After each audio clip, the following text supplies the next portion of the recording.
Bonjour, je voudrais vous parler de Michel Servet, qui est un chrétien unitarien qui a été tué par les protestants à cause de sa foi. Car il ne croyait pas en la Trinité, et il voulait débattre et expliquer pourquoi. Il a écrit des livres, justement, là-dessus. Et donc, les protestants l'ont tué pour hérésie. Et tout ça pour montrer, je vais montrer que durant la Réforme, l'ambiance n'était vraiment pas la liberté religieuse et de conscience, et que donc tout était faussé, tout était sous l'emprise des plus forts en fait, que ce soit catholique, orthodoxe ou protestant. C'était une sorte de dictature religieuse durant des siècles. Et juste les martyrs le prouvent.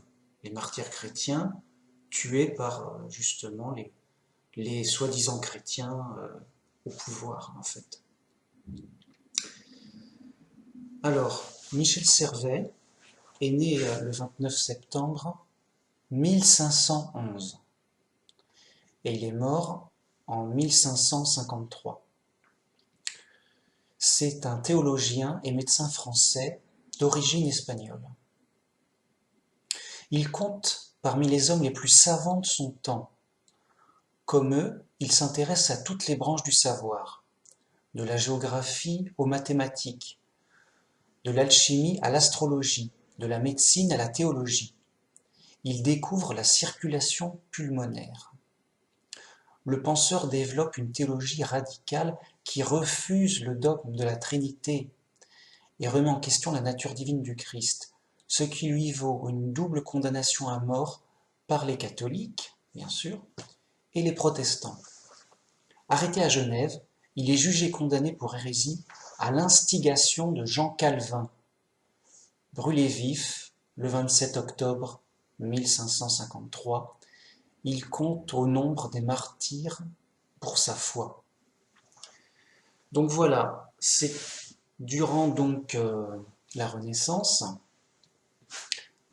pendant la Réforme des protestants donc, il faisait partie des intellectuels de son temps, quoi.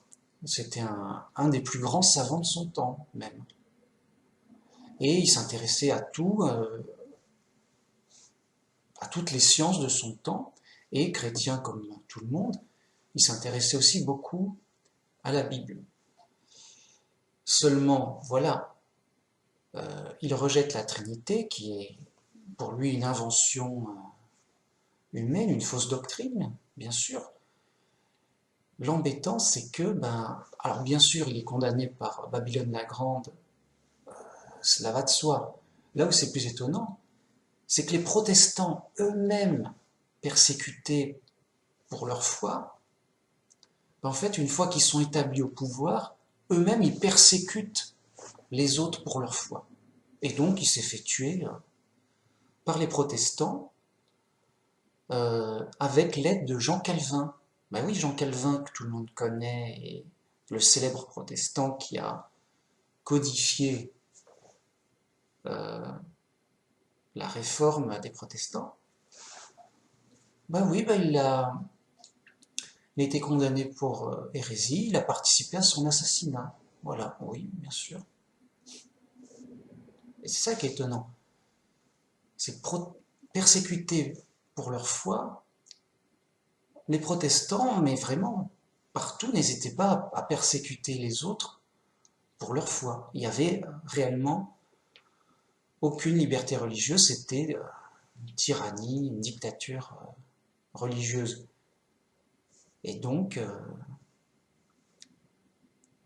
ils l'ont tué, comme l'auraient fait les catholiques s'ils l'avaient pris, quoi. Je poursuis. En 1524, il étudie à l'université. Très doué pour les langues, il étudie le latin, le grec et l'hébreu. Il suit des cours de géographie, mathématiques et astronomie. À l'âge de 15 ans, en qualité de secrétaire, il entre au service du moine franciscain Juan Quintana. Grâce à lui, il lit la Bible entière, dans le texte en diverses langues. En 1526, il quitte l'Espagne, qu'il ne reverra plus, pour étudier le droit à l'université de Toulouse en 1528. Il abandonne vite le droit pour se consacrer aux études religieuses. En 1529, il voyage en Allemagne et en Italie comme secrétaire de Quintana, devenu confesseur de Charles Quint, au couronnement duquel il assiste. En accompagnant Quintana en Allemagne, il s'écarte progressivement de la foi catholique en participant secrètement à des réunions d'étudiants protestants, puis à des rencontres avec des réformateurs. Donc, la personne, c'est un surdoué. À l'âge de 15 ans, il parle plusieurs langues, il étudie toutes sortes de sciences, il est déjà secrétaire d'un moine, il étudie la Bible en entier dans plusieurs langues, surdoué donc, très fort en sciences et en religion. Il décide de se consacrer entièrement aux études religieuses. Ce qui l'amènera donc à remarquer que la Trinité n'est pas dans la Bible. Qu'est-ce que c'est que cette affaire? Ça n'a pas de sens. Donc il s'écarte de la foi catholique, évidemment, puisqu'il étudie la Bible. Il est obligé de s'écarter des hérésies imposées par la force, d'une part, mais qui peuvent facilement tromper les ignorants, évidemment. Alors il participe avec des protestants secrètement, parce qu'ils s'étaient persécutés. Ils étaient donc obligés de se cacher. Donc voilà, il était avec des protestants et il voulait discuter avec des réformateurs, parce que oui, ça va pas, il faut réformer le christianisme, c'est du n'importe quoi à cause de Babylone la Grande, quand même. Et vraiment, c'était un intellectuel réformateur, les plus érudits, les plus savants sur la question. Donc vraiment, quelqu'un de très important pour le débat. On n'est pas obligé d'être d'accord avec lui, mais pour le débat, pour la réforme, qu'est-ce qui est vrai, qu'est-ce qui est faux, qu'est-ce qu'il faut remettre en place pour revenir à la Bible, il était incontournable. Et vraiment très, très au fait de la Bible, qu'il a étudié en plusieurs langues, dont les langues d'origine, l'hébreu, le grec, il y a aussi le latin. Il n'y avait aucun problème, c'était vraiment un réformateur essentiel, important. Je poursuis. En juillet 1531, il publie Les erreurs concernant la Trinité, qui heurtent même ses amis protestants, tout en attirant l'attention de l'Inquisition catholique. Ah. L'année suivante, il publie Dialogue sur la Trinité en 2 livres et La justice du règne du Christ. En 1552, il achève un important manuscrit qu'il édite à compte d'auteur et de façon anonyme, La restitution du christianisme. Il envoie à Calvin et à d'autres calvinistes de Genève un exemplaire contenant à la suite du texte une copie de 30 lettres de Servet adressées à Calvin, car ils avaient un débat et une discussion par écrit, par courrier. Calvin écrit « Si Michel Servet vient à Genève, je ne réponds pas qu'il puisse en sortir vivant. » Et c'était une menace. Car, bien sûr, Calvin était trinitaire, et lors des débats, ils étaient vraiment en désaccord sur la Trinité. Lui avait publié donc des livres qui s'appelaient Les erreurs concernant la Trinité, justement, ce qui heurte même des protestants qui étaient encore dans les idées en place, qui n'étaient pas prêts à tout remettre en question, voilà, il y avait plein d'avis, d'opinions différentes, dont des gens encore d'accord sur la Trinité, évidemment. Et donc Calvin le menace de mort, clairement et publié, enfin clairement en privé, mais ses lettres ont été rendues publiques. Donc voilà, quelqu'un d'important qui publie des livres pour remettre en question euh, donc le christianisme, alors de manière anonyme, parce qu'on risque sa vie. C'est vraiment très dangereux à cause de l'Inquisition de Babylone la Grande, évidemment. Donc un livre pour la restitution, dont le titre c'est la restitution du christianisme, c'est-à-dire vraiment pour revenir au vrai christianisme. Donc, il écrivit des lettres avec des réformateurs importants de son époque, donc vraiment quelqu'un d'important, d'ailleurs tellement important que Calvin le menace de mort parce que vraiment il gêne ses idées, son idéologie de rester dans la Trinité. Et donc Calvin le menace de mort parce qu'il veut être le seul à mener cette réforme pour que tout soit selon ses idées à lui. Il veut imposer ses idées en bref, quoi. Et il a réussi. De même que les catholiques avant par la force, il va réussir lui aussi par la force. Ce qui n'est pas chrétien, on le reconnaît et on le sait très bien. Je poursuis. Servet soutient que la croyance en la Trinité se fonde non pas sur la parole biblique, mais plutôt sur la façon erronée dont la scolastique enseigne les philosophes grecs. Il souhaite ramener les fidèles à la simplicité authentique des évangiles et des premiers pères de l'Église. En outre, il espère que l'abolition du dogme trinitaire permettra de convertir par la persuasion juifs et musulmans. Le 13 août 1553, pensant passer inaperçu par ceux qui n'assistent pas au culte protestant, parce que ceux qui n'assistent pas au culte protestant sont inquiétés, il se rend dans le temple où prêche Calvin. À la sortie de l'office, il est arrêté. Les magistrats ne parviennent pas à comprendre ses positions, les positions de Servet. Alors le conseil décide de faire appel à Calvin, expert en théologie, pour déterminer si sa pensée est chrétienne ou hérétique. Il meurt dans d'atroces souffrances, brûlé à petit feu par le bois humide, qui se consume avec difficulté. Son agonie dure presque 3/4 d'heure. Calvin, quant à lui, publie un traité sur la Trinité où il justifie sur un plan théologique son opposition aux théories antitrinitaires de Servet. Donc voilà, Servet explique que c'est pas biblique, ça vient des façons des philosophes grecs d'expliquer les choses, et qu'il faut revenir à la simplicité des évangiles. Il demande pas, voilà, il demande de revenir à la simplicité de la Bible, et qu'en plus, ça permettra plus facilement aux juifs et aux musulmans de se convertir, parce que la Trinité, c'est une sorte d'aberration qui fait mur. Ils peuvent pas, non, on peut pas accepter n'importe quoi. C'est pas écrit n'importe quoi. Je veux dire, un chrétien ne devrait pas l'accepter, encore moins un juif. Ça se comprend, puisque le juif, on le rappelle, il est vraiment dans l'idée simple et claire qu'il n'y a qu'un seul Dieu, c'est Jéhovah, une personne, c'est clair, il n'y a pas. Donc, ça fait vraiment mûr pour ces conversions. Alors, en passant à Genève, il pensait passer inaperçu et se cacher, mais malheureusement, Calvin, donc, qui s'occupait de l'église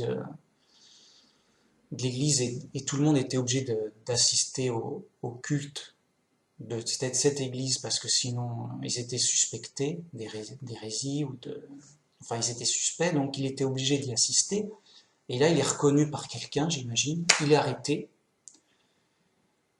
Et donc dans son procès, le juge il comprend pas très bien ce débat sur la Trinité, c'est compliqué et tout. Il veut pas se prendre la tête, il appelle Calvin qui est un intellectuel reconnu, là où il est en tout cas, et il dit Calvin, dites-nous s'il est hérétique ou pas. Calvin tout content de pouvoir tuer son adversaire intellectuel. Il dit, bah, évidemment que c'est un hérétique, il ne croit pas en la Trinité.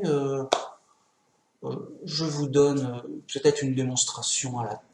Qu'importe ce que je dirais, puisque de toute façon, j'aurai toujours raison, et tuez-moi cet hérétique, qu'on n'en parle plus, enfin. Et c'est ce qu'ils ont fait, mais tranquillement. Et il ne s'agissait pas non plus de le tuer comme ça vite fait. Il fallait qu'il souffre de manière horrible en place publique, pour servir d'exemple. Donc, on voit bien l'action de Babylone la Grande qui a soif et qui s'enivre du sang des vrais chrétiens. Donc, qu'est-ce qu'il fait après avoir tué son adversaire, Calvin? C'est bon, il a place libre, plus personne ne le conteste parmi les protestants. Eh ben, tranquille. Ah, parce qu'ils ont brûlé tous les livres de Servet, hein, évidemment. Non, Servet a été brûlé avec ses livres, brûlé ou interdit. Eh bien, Calvin, il publie un livre sur la Trinité, parce que, évidemment, ça a jeté du débat, de la discussion, des doutes, les livres de Servet. Donc, on détruit tous les opposants, puis après on fait un bon livre sur la Trinité, où on explique sans débat, sans contradiction aucune, eh ben, cette théorie. Et on condamne ceux qui n'y croient pas, en disant voilà, vous avez tort. Non. À la limite, ne réfléchissez pas trop, parce que si vous réfléchissez un petit peu trop, tribunal, procès, et ça va faire très mal. C'est quand même, on vous torture sur la place publique, parce que il a souffert à l'agonie 3/4 d'heure. 40 minutes, 45 minutes à brûler à petit feu, ça fait mal pendant 45 minutes. Ça fait même, c'est la torture, c'est effroyable. En fait, un démon aurait fait pareil.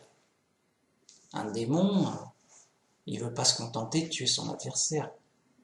Il a la haine, il veut vraiment le détruire et en faire une terreur pour les autres, un exemple de terreur, c'est du terrorisme.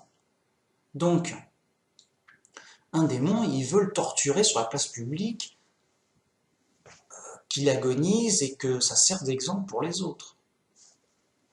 C'est ce qu'ils ont fait. Ils ont fait comme les catholiques. Pourquoi? Mais parce qu'ils font partie de Babylone la Grande. Ils reprennent son invention principale, la Trinité. Ils reprennent ces méthodes meurtrières. On tue les hérétiques qui ne sont pas d'accord avec nous. Ils font partie de Babylone la Grande, alors certes moins au centre, mais ils n'ont pas réussi à sortir de Babylone la Grande à cause surtout de ça, quoi. Donc voilà pourquoi c'est important de connaître Michel Servet et de se rendre compte de la perte de son absence. Si les protestants de l'époque auraient agi en bons chrétiens, il y aurait eu débat, intellectuel, on aurait exposé les arguments, il y aurait une vraie recherche de la vérité, une vraie connaissance biblique, des vraies discussions. Il n'y aurait pas de contraintes, il y aurait l'esprit libre. Mais bon, c'était une période très, très dure à cause de Babylone la Grande. C'est Babylone la Grande qui cherchait à tuer à qui mieux mieux, et puis après il y a eu les guerres de religion entre protestants et catholiques. Les catholiques cherchant à tuer les protestants à qui mieux mieux. Les protestants se défendant leur vie s'ils pouvaient. Et ils ont été obligés de fuir en Amérique. Bref, c'était une époque épouvantable. Alors pas étonnant que les esprits étaient dans les ténèbres, ne pouvaient pas étudier calmement les choses. Et donc, c'est pour ça que la Trinité, cette hérésie complètement absurde, a pu perdurer. Encore une fois, à cause des protestants, par la force et la terreur. Ce qui fait que c'était trop long, à un moment c'est trop gros, même à l'heure actuelle, alors que on est libre, en paix, on discute, il y a Internet, il n'y a pas de problème. Encore aujourd'hui, on a l'influence mortifère de tous ces siècles d'obscurantisme meurtrier. C'est affolant. Donc voilà, Michel Servet, c'est donc un martyr unitarien, mort pour sa foi, qui aurait pu apporter énormément pour la réforme, mais voilà, la réforme ne s'est pas faite complètement. Elle a juste enlevé des choses, certaines choses, quoi, certaines hérésies, mais pas toutes. Et donc, comme disait Jésus, on reconnaît l'arbre à ses fruits. Vous voyez ce qu'ils ont fait. Et donc, vous n'allez pas écouter ces loups déguisés en agneaux. À un moment, on est obligé d'être prudent. Donc, j'appelle tous les chrétiens et les protestants à revenir à la Bible simple, à revérifier, parce qu'il n'y a pas eu de débat, il n'y a pas eu de liberté pour sortir. C'est un abus de confiance, vous faites confiance à des gens qui ont torturé leurs opposants pour être les seuls à avoir raison et à sortir leurs livres. Donc, remettez la question sur la table. Revenez à la Bible simple, revérifiez vous-même avec la Bible simple. Car évidemment, tout a été faussé par les mauvaises influences du monde, Babylone la Grande, tout ça, le diable au-dessus de tout ça qui veille à ce que tout le monde soit bien égaré. Voilà, donc Michel Servet est une preuve qu'il n'y a pas eu de débat et de liberté dans la réforme, que la réforme n'est pas valable, et qui donc il faut revenir, réfléchir et revenir à la Bible pour retrouver les vraies doctrines et écarter les hérésies et tout ce qui a été construit de faux durant l'histoire. Voilà, c'était important. Merci de m'avoir écouté. Au revoir.